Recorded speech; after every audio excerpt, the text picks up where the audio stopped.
There's only one thing better than finding treasure, and that's finding treasure when you're not expecting to find it. Such discoveries are rare, but they do happen, and it seems like recently they've been happening more than usual. Allow us to prove it with the collection of unexpected treasure discoveries in this video. We begin with a Viking-era discovery from the Isle of Man, which is a tiny island off the west coast of northern England. This find has been described as a piggy bank of Viking-era coins and silver goods, and was found in a field in the north of the island in July 2021. The discovery was made by the former police officer and amateur metal detectorist Kath Giles, who took the artifacts to the Manx Museum. They were assessed by experts there and determined to be approximately 1,000 years old. 87 of the objects Kath found are coins. Some were minted locally in the Isle of Man, but others come from England, Ireland, and Germany. The most recent of the coins were minted in 1035, with some of the older examples more likely to come from the 10th century. The coins were accompanied by 13 broken pieces of silver arm rings. This type of scrap silver was also used as currency during the Viking Age, mostly among poorer people who didn't have coins. It's probable that the silver was buried on purpose, with the collection added to over time. In other words, this is probably a Viking's life savings.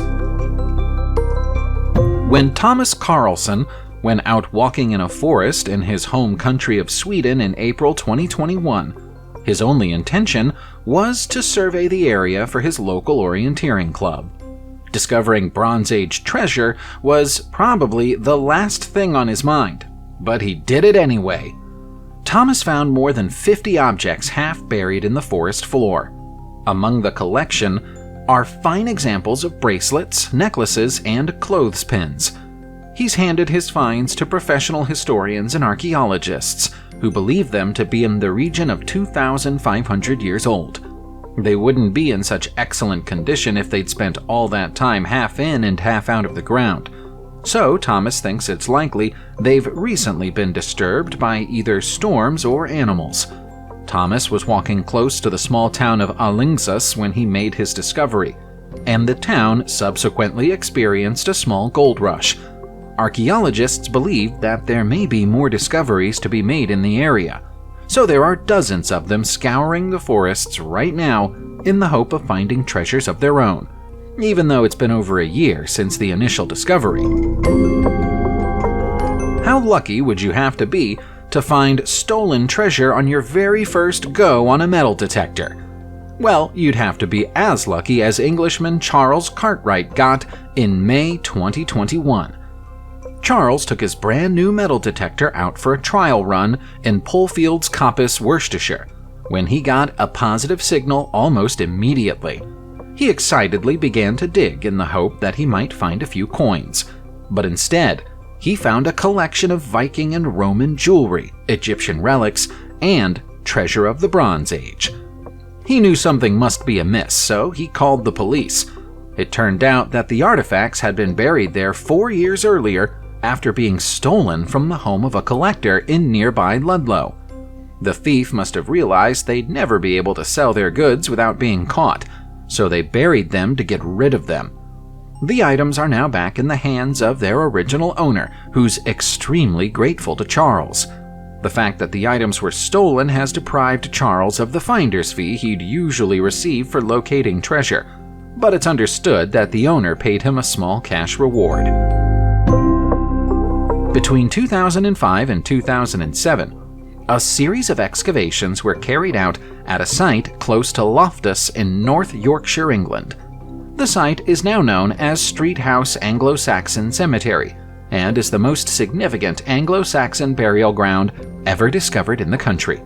Scientists have been able to demonstrate that the burials at the site were committed during the second half of the 7th century. But the site wasn't new at the time of those burials.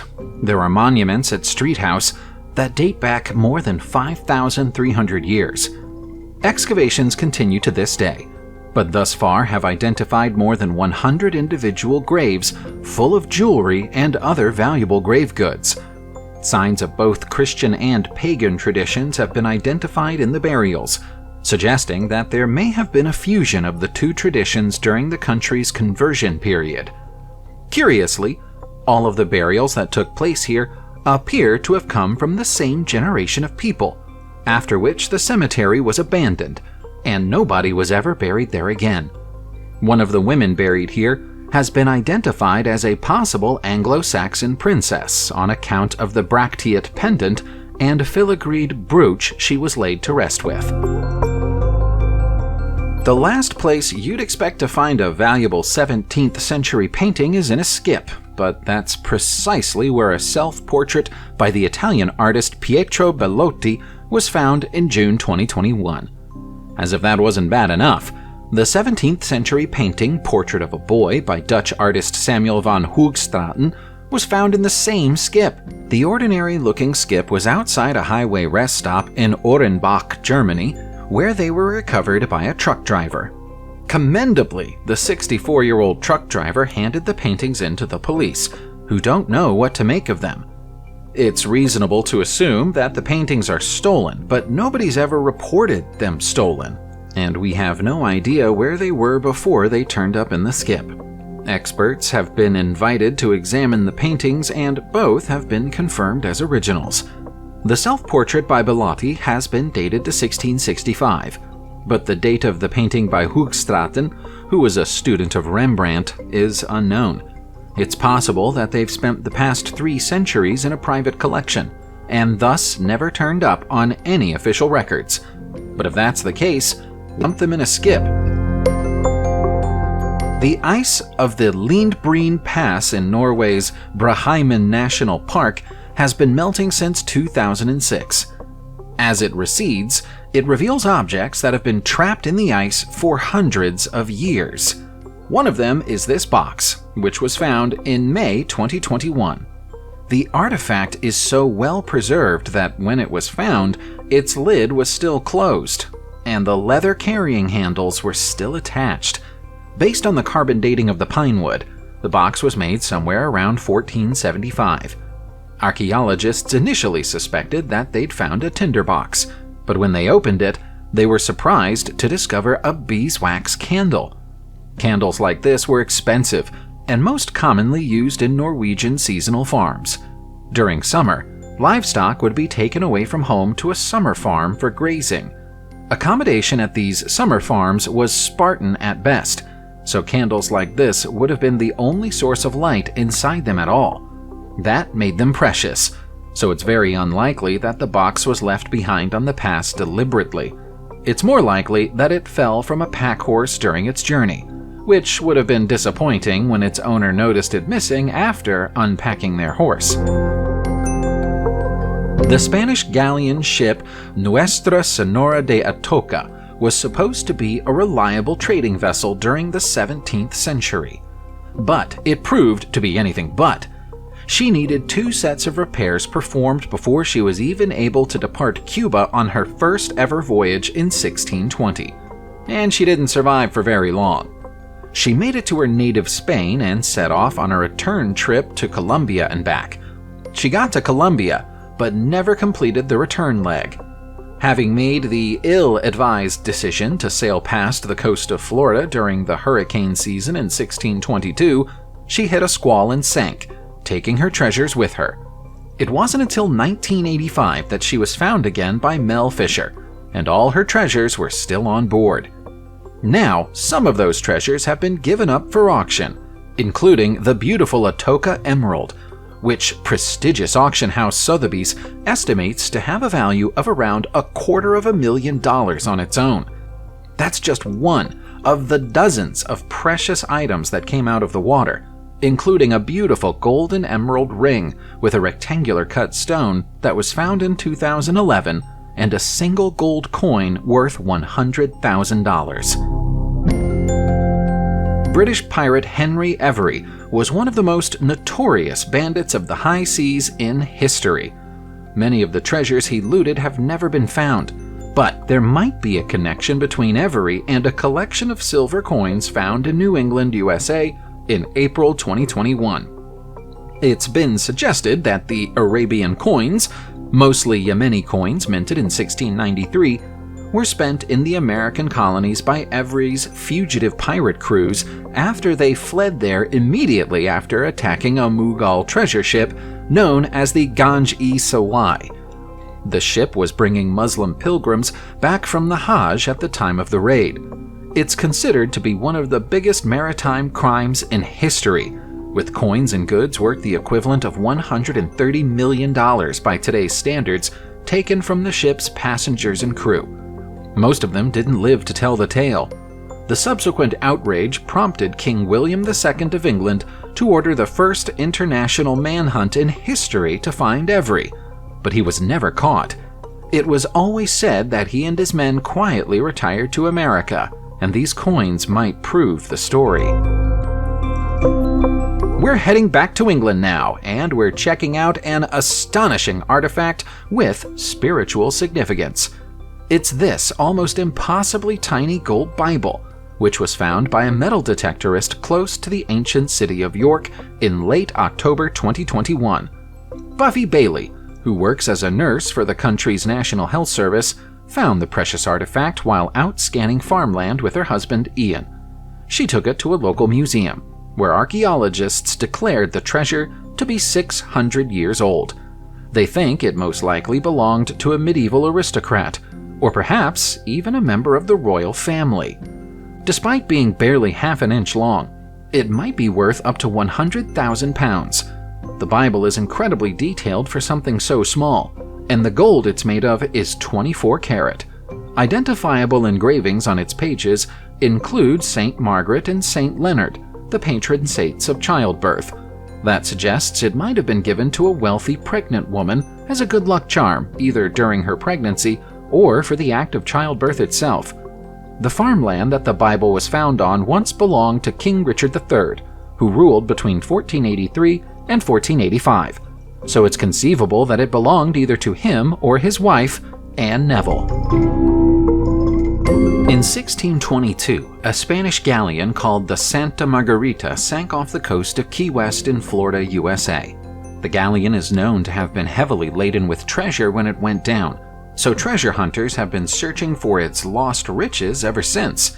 One of the most valuable artifacts ever to have been recovered from the hoard is this stunning gold chalice. Even after so many years underwater, the etched scrollwork on the upper surfaces of the chalice is still visible. It might only be 5 inches tall and barely wide enough to fit a softball inside it, but a professional auction house has given it a value of $1 million. Even though this chalice is almost certainly from the wreck, probably a belonging of one of the galleon's many rich passengers, the wreck itself is still yet to be found. It's still out there somewhere on the seabed, and when it's eventually discovered, it's likely to contain golden goods even more valuable than this. It's no wonder that people are still so keen to find it. Treasure hunters in the British Isles must have been working extra hard in recent years, because here's yet another valuable discovery from the United Kingdom. It's 4 Iron Age gold torques that were found by a pair of amateur metal detectorists in a field in Leekfrith, Staffordshire in February 2017. If the professional archaeologists who've since had the opportunity to assess the find are right about the discovery, the torques are the oldest examples of Iron Age gold ever found in the UK. 3 of the torques are necklaces, with the 4th thought to be a bracelet. While it might be the oldest Iron Age gold discovery in Britain, the torques aren't actually British. An analysis of the design and composition of the artifacts suggests that they're from either France or Germany. The decoration on the bracelet, however, with its loops and lines, is undeniably Celtic. All 4 items are thought to be around 2,400 years old, and probably belonged to extremely powerful or wealthy women. The discovery was officially classified as treasure and has since been acquired by a museum in Stoke-on-Trent. There's been a British theme to this video, so let's stick with it all the way to the end. In September 2000, metal detectorists Michael Rutland and George Heritage were exploring the site of an archaeological dig in Milton Keynes, when they came across what's now known as the Milton Keynes hoard, a set of jewelry including 3 gold bracelets, 2 gold torques, and a bronze rod, all of which were made during the Bronze Age, approximately 3,000 years ago. This is one of the largest concentrations of Bronze Age gold ever found in the country, and their owner would have been extremely wealthy for the time in which they lived. The total value of the collection comes in at around $400,000, of which the lucky pair of metal detectorists were paid around 60% as a finder's fee. The complete collection was acquired by the British Museum, which now has it on permanent display in London, although a replica set was created for display close to where the discovery was made in Milton Keynes. The discovery prompted a more extensive search of the area, which yielded a few more treasures, albeit none as valuable as the original find. Subscribe to the channel, turn on the notification bell, and enjoy watching new videos on my channel. Thanks for watching, and see you soon!